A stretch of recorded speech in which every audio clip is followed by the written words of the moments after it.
When I was 10 years old, I began to take swimming lessons. I loved swimming lessons, and unfortunately, I had some sort of problem where I kept getting cramps in my legs. The coach called me to the side of the pool and told me to get out, and he said to go with him into the locker room because he would help me take care of that problem. And I was a very trusting 10-year-old. I'd never had any reason not to trust adults, and especially people in positions like that. He began to massage my legs higher until he started abusing me. He told me that it was normal, this was how he was helping me. Eventually, I quit swim lessons. I just knew something wasn't quite right. I kept getting funny looks from the girls in the pool. Even after I quit swimming lessons, I would wake up in the middle of the night with cramps in my legs and a sense of terror. So as far as I know, he was never arrested, never called to account for it. And I think about the countless victims from this man in the locker room. And back then, men were not allowed in women's locker rooms. The only reason he had access was that he was the swim coach.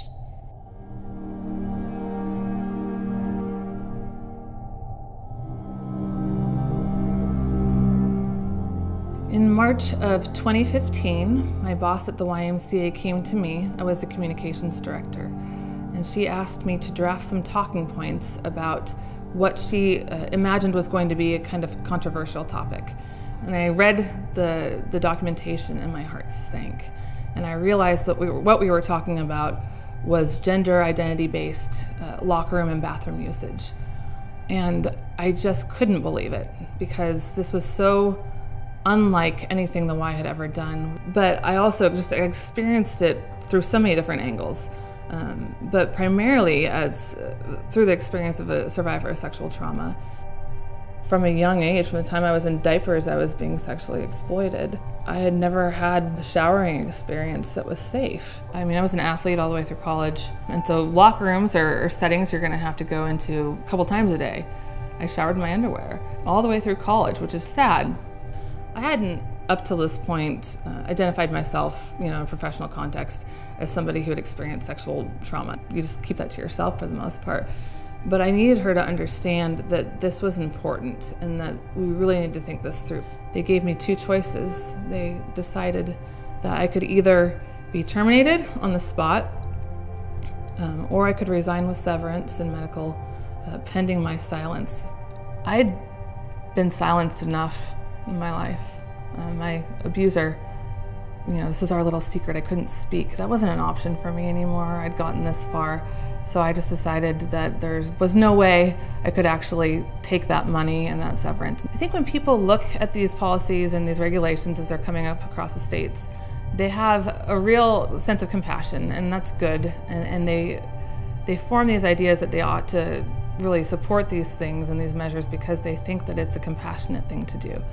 I think what they're not considering, and what I'm hoping that they will, is that this has such devastating implications for people like me.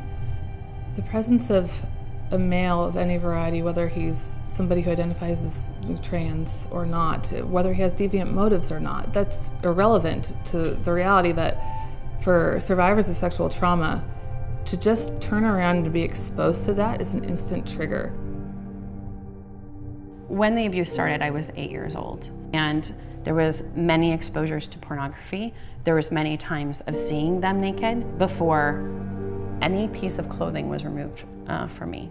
It progressed to rape, full rape. It continued until I was 10, and it was another victim who spoke up at school and said something was going on, that it came to light. I've only been telling my personal story publicly for a few months.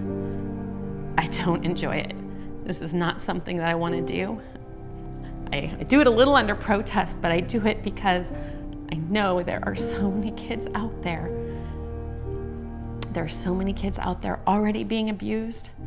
There's so many kids out there that pedophiles, they're just looking for a chance. It is an addiction like no other. And yet we've just created a law that makes it easier for them to access their victims. I have no doubt that the person who abused me would have been more than willing to use that as access as well. No doubt.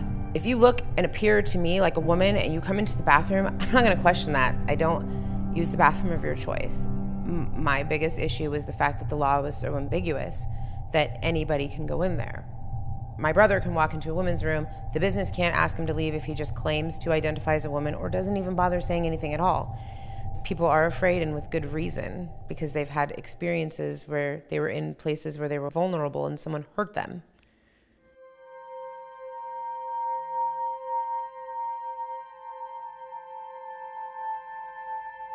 I was told there was a junior high student that wanted to use the opposite bathroom. So the school district decided to make the policy that all the bathrooms were gender neutral. My children don't want to use the bathrooms anymore. That is huge for a child that's been sexually abused. I have 6 children currently. I've adopted 5. They have unfortunately gone through some major things in their little lives, some sexual abuse. My one daughter has a lot of accidents. That's embarrassing to her, obviously, at her age. One reason that she has many accidents during the school day is because going to the bathroom, even with girls, that's huge for her to be able to pull down her pants because that's how she was abused. And if she doesn't feel safe, she's not going to use the bathrooms. I think it all boils down to that right of privacy. And is this something worth preserving?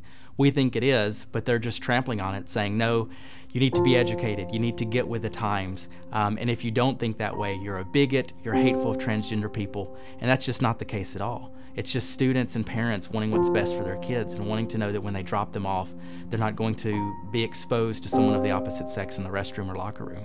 And the courts have recognized that right to privacy. Our laws recognize the right to privacy, but we're seeing more and more school districts and even our own Department of Education neglecting and trampling on that right to privacy. A response I've heard from legislators is that I need to be more educated on the issue. And I find that kind of interesting because I do have a master's degree in marriage and family therapy, and I have worked with children who have been sexually abused. And I can tell you that it doesn't take much opportunity or access for a child to be abused. I am well educated in that fact.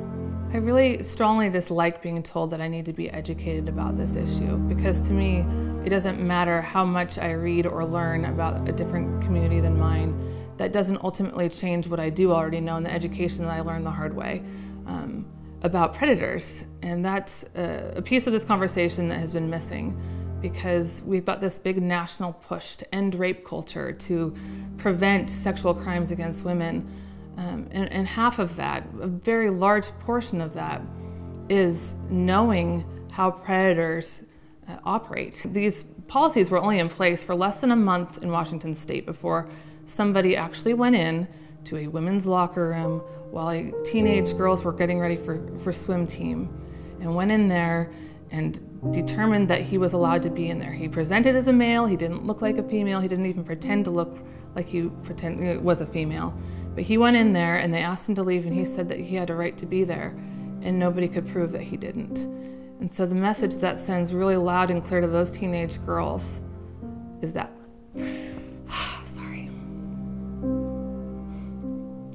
is that that's okay. And that a grown man can come and watch them shower. And we're not gonna do anything about that because he feels like he's a female. That tells me that the lack in education isn't on our side. I am a trans woman and a parent, but I totally reject this law. It's a law that allows for any man to be able to say he's a woman and access women's spaces. I personally think there should be a separate space for trans or anyone where they can access, and at the same time it protects trans safety and it also protects the safety of anyone and the privacy of anyone, especially women and children. In a time where so many sexual assaults go unreported, we're telling them that their boundaries don't matter. When they say no, people won't listen. They'll be blamed for being uncomfortable. I think it's time that we care for women and children, that we care for the concerns of women and children, care for the safety of women and children, and passing this law is not the way to do it. I have been educated.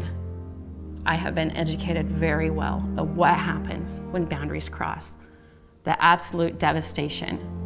I wish I didn't. And I wish that we lived in a perfect utopia where you could trust everyone at their word. But we know that we don't live in that world. And we know that people will abuse this. At the end of the day, what I really want is for everybody to be safe and everybody to be respected. But I think there are a lot of ways that you can accomplish that without compromising the safety and the dignity of such a large portion of the population.